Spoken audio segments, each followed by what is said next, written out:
So I found out that there was going to be a documentary called Behind the Curve. I got a call from the producer, Daniel Clark, and he asked if he could film my upcoming experiment. They were going to be pro-flat Earth, that they weren't going to try and make us look bad, or they weren't going to try and make this movement seem silly. They were on our side. But what ultimately happened was they misrepresented an experiment I did.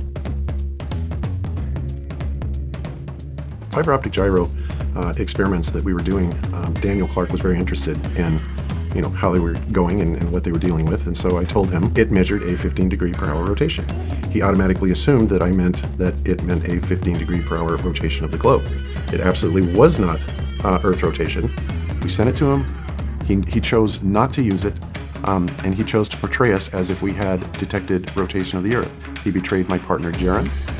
By basically taking an out-of-sequence part of it, putting it at the end of a film, and it was just completely out of sequence, misrepresented. But what he made it look like was that they had just measured curvature, and Jaron's going, oh, interesting. Absolutely deceitful, despicable behavior, Daniel. What we did is, in Colorado, we went to a place called Pikes Peak, and Pikes Peak is 14,125 feet in elevation. We got that measurement, okay, and then what we did is we went due east, down to the plains of Colorado, and about a 10,000 foot elevation drop. And we did another measurement. When we did that, we got a more than 1 degree variance on that rotational rate. And that right there puts an end to the debate, the dispute about what we measured.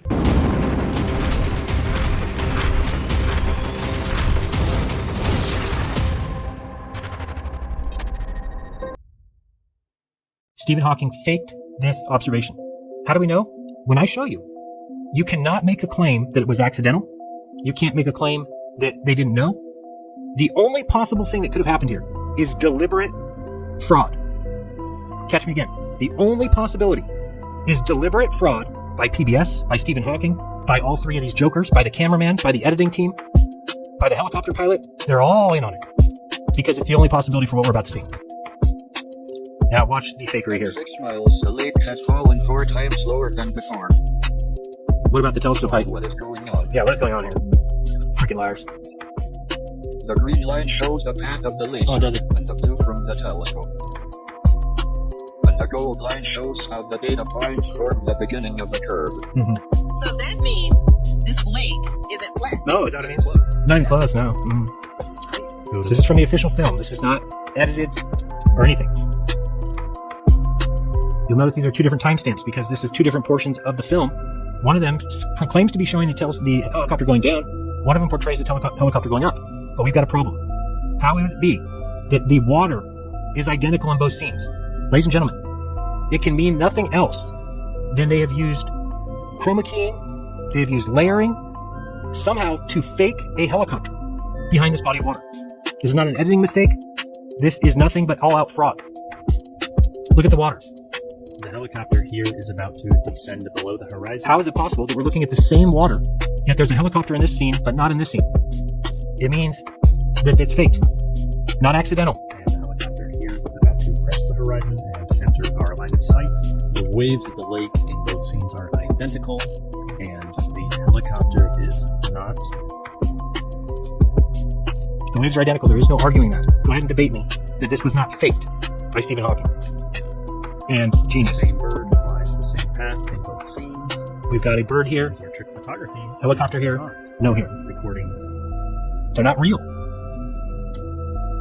They're not real. Nobody's going to stand up and speak out against a so-called scientific enterprise teaching children, coming across with some air of respectability, some air of correctness, and yet they have completely frauded. If a know-nothing flat earther did this, who had 100 views and 100 subs on YouTube, the globe community would lose their freaking mind. He's faking it! It's not real, it's fake! But when this happens, then we go. It's just PBS, just Stephen Hawking cares. The volunteers don't know it. I've asked 3 ordinary people, so with the help of a few ordinary people. It worked. I'm not a scientist, and to be able to just do that off a whim, and it just came to me, that was incredible. My name is Kat Bobineau, and I am a scientist. And just so people know, because I've had people write me and say, well, maybe she became a scientist after. No. This video is from several years before this video. And this was not filmed 2 years early. You can look up when it was filmed. And this was definitely before. I admire Bill Nye the Science Guy, Carl Sagan for the work he did with Cosmos, and Dr. Neil deGrasse Tyson for his continual work with the Cosmos Show, Dr. Stephen Hawking with his perseverance and teaching us physics and all about the universe. I'm Kat Bobineau, and I am a scientist. I'm not a scientist. So if you're wondering why there's flat earthers, it's because you've had opportunities to actually show things like real science would do. And instead you chose to fake it. Can you imagine being PBS? We're going to put up a f***ing television program about how we know the shape of the earth, and to show people we're going to fake experiments. It's baffling to me.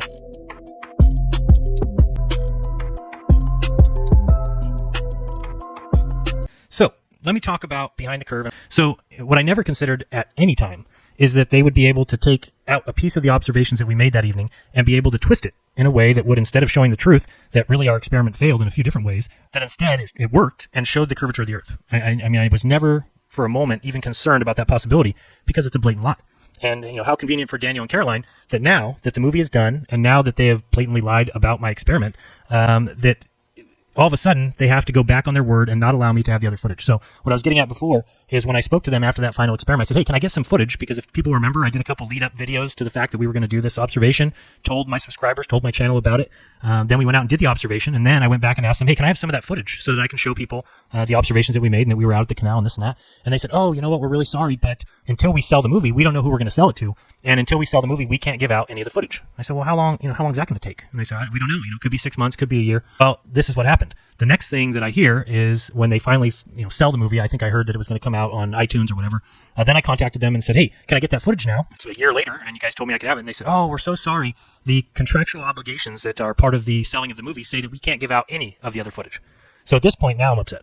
So I was upset and said, man, how could they go back on their word and say, now I can't have this footage? Well, when I finally saw the film, that's when I realized, oh, now I see why you won't let me have any of the footage, because the footage that you have, the additional footage, would prove exactly what I've said or what I will say in this movie, which is that they pulled an out-of-sequence, small little observation from the middle of everything and placed it at the end of their movie as if it proved something. And when I see how they ended that movie, I'm like, oh man, these guys are dishonest as it gets. And so since then, I've been trying to get them to either write a statement. We've gone back and forth in emails, and I'll actually read you an email that I sent to them when we get back from break. And then also it's basically the email of me asking them to make the statement that I give them. So I give them a statement. They refuse. They say they're not going to read that statement. And then they finally write back their official statement. And again, when I read these both, so you'll hear my statement and then you'll hear theirs, you'll see the problem. That, number one, they won't dare mention that they promised to give me any of the footage, even though they actually did. This is all really upsetting for me, because one of the things that happened is when we went to North Carolina, I was one of the very few people that had yet to sign the contract or whatever, basically giving them rights to what they filmed. And the reason I didn't sign it is because I was worried. I said, I don't know if I can trust these guys to portray the flat earth community correctly. But, I talked to Mark Sargent. He said, well, they came over and just filmed me talking. Seemed fine. Patricia said the same thing. Bob said the same thing. Yeah, they just came over and filmed me. They were, they seem like great people. They seem like they're on the up and up. And in North Carolina, both Daniel and Caroline took me aside separately and said, hey, we'd really like you to sign this, and that we really want to portray the flat earth movement in all honesty. We want to do this on the up and up. We want to do this in all truth. And I bought in, and I said, okay, sounds like these guys want to do a good job, that they want to make a good movie.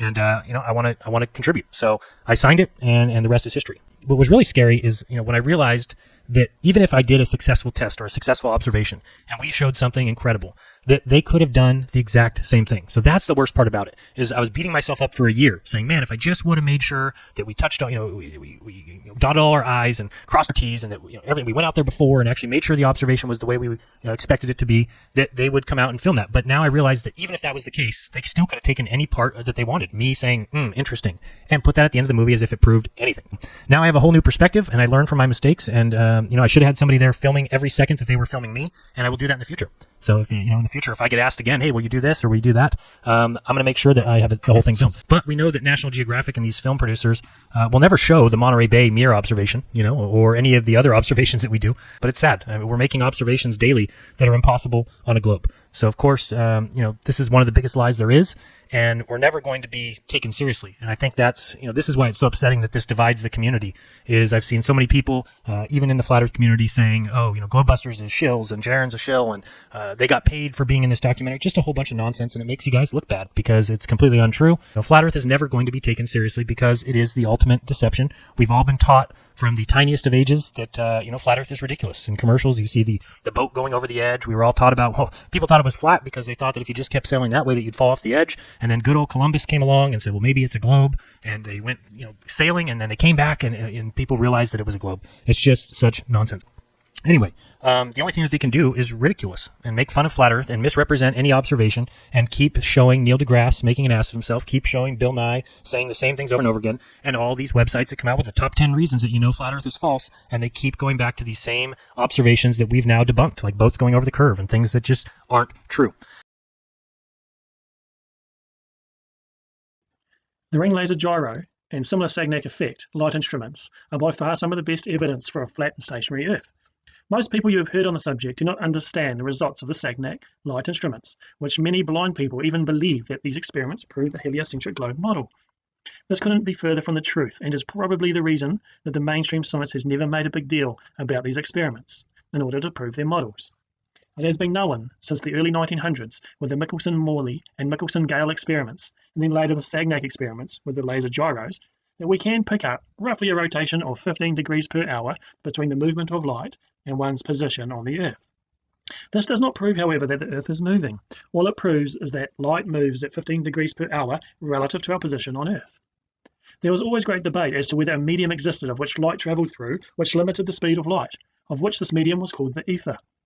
Those pro-ether scientists believed that the roughly 15 degrees per hour movement picked up between light and one's position on the Earth was simply the ether rotating. However, pro-heliocentric scientists believed it was the rotation of the Earth that was detected in these experiments. So the main result that came from the Sagnac light experiments actually proved that light did travel in a medium which limits its speed and actually moves independent of the movement from the source of that light. This actually showed that an ether did exist, that the light travelled through. So, the great argument has been whether these devices are picking up Earth rotation or the rotation of the so-called ether. While people have struggled to argue this either way, there is clear evidence that it is the ether moving and not the Earth, of which I will share later on. First of all, though, I want you to think deeper on this. We all agree that these devices pick up a 15 degree per hour rotation.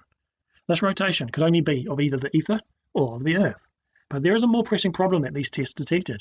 The question you really need to ask is, why do these devices not pick up the 30 km per second movement of the annual Earth orbit around the Sun? The devices pick up the daily rotational movement between the Earth and light, but why don't they pick up the much greater speeds of 30 km per second of the Earth movement as it circuits around the Sun? This is what we should expect in the heliocentric globe model. The Sagnac experiment proves that the light travels at a limited speed, which is independent of the speed of the source of the light. Therefore, if the Earth is orbiting annually around the Sun, we should pick up this in the experiments as well. However, guess what? We pick up nothing. Absolute zilch movement is found to dismiss these findings. True scientific experimentation has shown time and time again that the Earth does not rotate annually around the Sun. The only movement detected is this daily 360-degree rotation. So how do we know if it's the Earth rotating 360 degrees daily, or whether it's the ether rotating above us?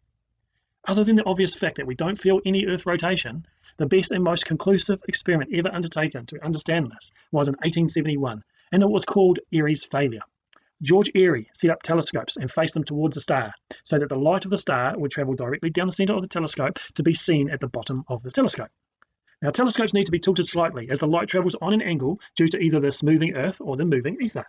Now, after centering the stars in the telescope and measuring the angle of tilt required in the telescope, George Airy then filled the telescope with water to slow down the light of the star entering that telescope. Now, if the Earth was moving, then the starlight, upon entering the water in the telescope, would move off-centre, and the telescope would need to be further tilted to again view the star. However, if the Earth, and therefore also the telescope, was stationary, and it was the starlight moving in the ether, then the light would continue on the same path and stay in the centre of the telescope. The reason that the experiment became known as Airy's failure was because he failed to find any movement in the Earth, and the light stayed centred in the telescope. And no further telescope tilt was needed, so we can conclude that, as the Bible declares, the Earth is motionless and at rest. Now, the results of these tests have been known for many decades, and light tests have been repeated hundreds of times over the years, and the results always conclusively fail to prove that there is any movement of the Earth through the universe. Only a daily 360-degree daily rotation has ever been found. And Airy's failure proves that this rotation is not in the Earth, but in the stars and light above, and therefore also in the ether, which is the rotating medium that light travels through, and many have tried and failed to disprove. Since these tests have proven a stationary Earth, the powers that be have made up all manner of crazy theories to try and dismiss the findings. as the atheist scientists know that they must hide this truth, as a geocentric, stationary Earth would prove that we are special, having been positioned at the centre of creation by a loving God. We have had conclusive evidence of a stationary Earth backed by modern science for 100 years now, and most scientists still push the unproven heliocentric globe fairy tale. Our geocentric stationary Earth is 100% proven with every scientific test, and your own senses also confirm this truth. Not only are we stationary, but it seems most likely that the Earth is also flat and not a globe. As more and more evidence floods in, it is obvious that we can see way too far past where the globe curve would be. Realistic flat Earth theories around gravity and other observed phenomena are also coming to light, and showing that flat Earth is not only reasonable but likely. Big tech has nearly killed off the momentum of the growth that we had in these truths over the last few years, through burying it in algorithms. However, big tech will pass away, but the truth of all of this will still remain. I plead with you to open your mind and break through the trance that modern science has placed on you. You are created special in God, and what we believe down here on earth will affect our whole eternal future. God is declaring to you his creation, and he also wants to reveal to you his great spirit, which will make him ever so real to you here in this earthly dimension. Open your heart to Yeshua, who's more commonly known as Jesus Christ, through whom your sins can be forgiven, so that the truth of Almighty Jehovah God will bring you true life. God bless you, and thank you for listening. The combination of high-powered lasers and ultra-zoom cameras like the Nikon P900 have destroyed the globe narrative for those who are willing to open their eyes and see. Our flat Earth reality is evident, with demonstrable and repeatable testing that anyone can perform. As always, you don't have to take my word for it. Go out and test it yourself. As proven with engineering software, the globe model mandates that all bodies of water must have a noticeable degree of convexity, and would drop away from the observer on all sides approximately 8 inches per mile squared, a mathematical expression that is very accurate up to even a distance of 1,000 miles. However, I'll be using an online globe curvature calculator like this one to make accurate calculations really simple with both observation heights and distances taken into consideration. The following laser test will prove that there is no globe Earth curvature and therefore no globe. This was my furthest laser test so far at a distance of 21.03 miles with a laser height of 5 feet. That is a globe hidden height of 223 feet. At just 5 feet above the water, I filmed the laser source and its reflection, proving the Earth flat. Obviously, it's a direct line of sight to the laser source, over 200 feet of missing curvature. I'll end with 2 very long observations from a group of well-educated researchers called FE Core. This video comes from the YouTube channel Decimal Z. These tests were conducted at Lake IJssel in the Netherlands. For the longest test ever recorded over water so far, the laser was 24.94 miles away at a height of 9.6 feet. That equals a Earth curvature hidden height of a huge 298 feet. That is almost enough supposed curvature to entirely hide the Statue of Liberty with its base and foundation included. Breaking the globe, the camera filmed the laser source at just 5 feet above the water. Finally, this test was at a distance of 17.8 miles. The camera filming the laser was only 2.8 feet above the water. Listen. Okay, check this out, brothers and sisters. 28 kilometers in your face. Wow. Awesome. That is awesome. My camera is 85 centimeters above sea level. Look at that. That's amazing. You can see it reflecting off the lake water. Yeah. That's astounding. That's the nail in the coffin. Yes, it is. Oh, this is so great, but it's really awesome. Any intelligent person who loves truth can reasonably perform these laser tests. The conclusion is clear. Regardless of the location, flat Earth is our reality. Of course, you can believe in omitted Photoshopped cartoon images as your reality. It is Photoshopped, but it's has to be. You can believe in silly-looking space models and hope they're real. You can believe in Freemason astronauts dangling from wires and astronauts swimming in pools when they're supposed to be in space. You can believe in the ridiculous moon landings that supposedly took place 50 years ago, even though you can see the obvious 1960s movie set backdrops. You can continue to believe in computer graphics and fake images as your reality, and you can certainly live in your globe illusion. As for me, I seek the truth, not imaginary narratives, regardless of popularity. Flat Earth is a wonderful, fundamental paradigm shift that will awaken your soul, but it's up to you whether you'll accept the truth.